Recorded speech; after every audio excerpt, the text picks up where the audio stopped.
Hello and welcome to the ADHD Guru podcast. My name is Jonathan Carroll.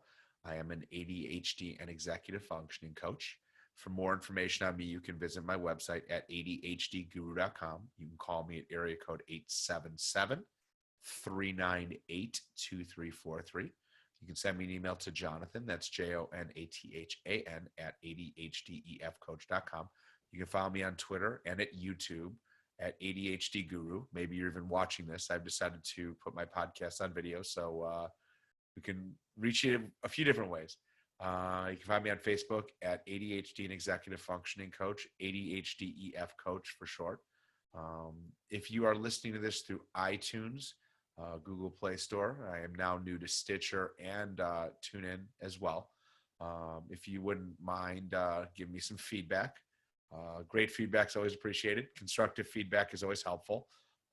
Any show ideas, topic ideas, things like that you have, you can always reach out to me and I will put those out for you. I want to make this as interactive as possible. So if you would be willing to do that, I would greatly appreciate it. And I certainly will do my best to get to those. So with that, let me go ahead and get started. Today's topic is ADHD in social situations. And let me tell you something, having ADHD and being in social situations has its challenges. Well, I think having ADHD has its challenges, but being in social situations definitely is one of them. So I have a few things that I like to do to be in a better place socially.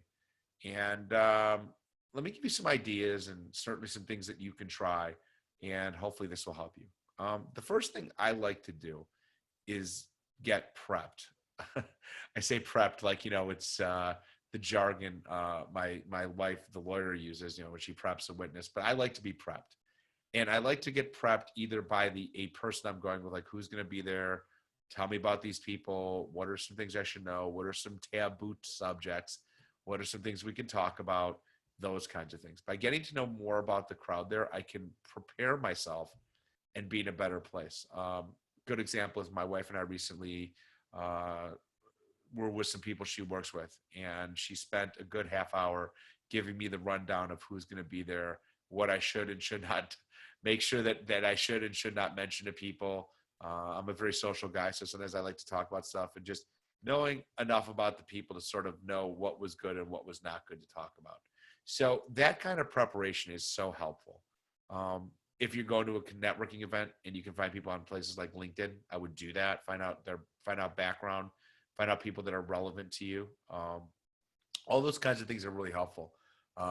Make sure you have business cards if you're going to those things, or networking stuff, or things to give people. It's really funny. I went to an event recently and I met someone who was really a good connection, and this person did not have any business cards.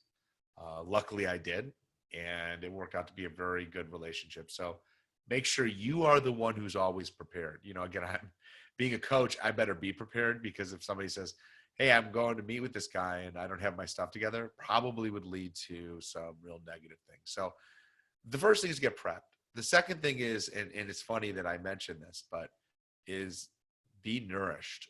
And what do I mean by that? If, make sure you've eaten, you've had enough, fluids, I shouldn't say drink, because sometimes people can misconstrue that. We'll say that you have fluids, that you're full, because you just never know what kind of food's going to be served or what's going to be served there.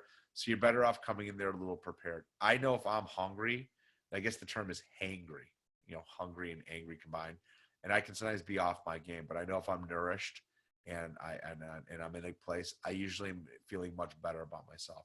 So I think that is really important for you to look at as well, is making sure that you're nourished and those kinds of things.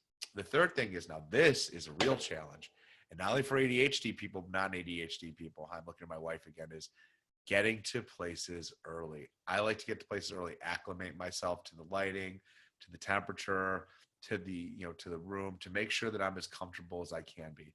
That acclimation process is so important for me, because I have to be comfortable in order to be successful. So I really, really like to get to places early and know what I am getting into. And that helps me a lot. So another thing that I would recommend is watch the amount of humor that you use. A lot of us folks with ADHD like to use humor. Some of our humor is very funny. Some of our humor is not so funny, and some of our humor can almost border on offensive. So I always like to say, like, make sure if you're going to use humor, you know your crowd, because that goes back to being prepared, and you watch the amount that you use. And really tying into that is watch the amount that you talk. If you feel like you're talking too much, you probably are. So just tone it back a notch and try not to talk as much. And if someone's with you, have them cueing you, like, okay, like maybe nudge you, or a non-verbal gesture of like, okay, you need to cut down now, let someone else talk. So that's another thing. Eye contact, good posture, making sure when you shake someone's hand that you make eye contact with that person and have a firm, solid handshake. I just met someone recently, and the person's handshake was almost a turnoff. So you want to make sure that you have a really good, solid handshake, and that person through that, will feel like, again, you're engaged. Eye contact, don't go over the top, but at least make sure that you're acknowledging the person with good posture and a handshake. And last but not least is just to relax. You know what? You don't have to be on all the time. Sometimes it's helpful to listen a lot more than you talk. And you really get to that through relaxing and just being yourself. Well, don't try to be too much of yourself, but be yourself enough where people get a taste of you.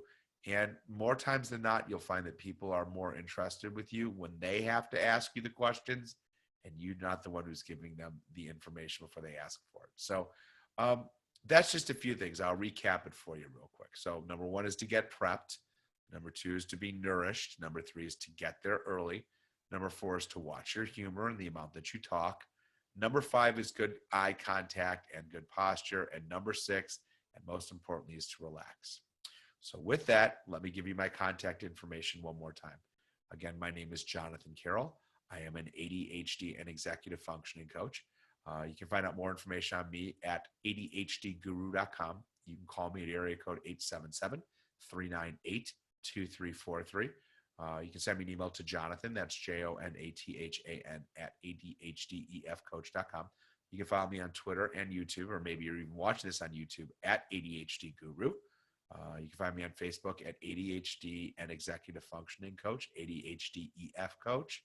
And then again, for those of you on iTunes, Stitcher, Google Play Store, iHeart, or I should say TuneIn Radio, if you wouldn't mind giving me some feedback, again, positive feedback's awesome. Constructive feedback's helpful.